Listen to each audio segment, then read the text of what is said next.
সম্পূৰ্ণ সুৰক্ষিত নহয়? চাওক, অসমৰ চাৰিসীমা সুৰক্ষিত নহয়, কাৰণ আমি ঐতিহাসিকভাৱে বাংলাদেশৰ আমি সীমাত আছোঁ, ঐতিহাসিকভাৱে আমি ম্যানমাৰৰ সীমাত আছোঁ, ঐতিহাসিকভাৱে আমি পশ্চিমবংগৰ সীমাত আছোঁ, ঐতিহাসিকভাৱে আমাৰ নিজৰ 12খন জিলাত অসমীয়া সংখ্যালঘু।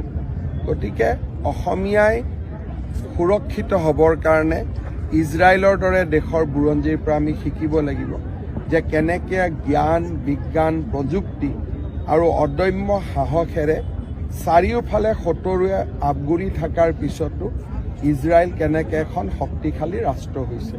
অসমীয়াই তেনে শিকিব লাগিব, আৰু তেতিয়াহে আমি জাতি হিচাপে জীয়াই থাকিব পাৰিম। হ'ব, আমি আগবাঢ়ি আছোঁ।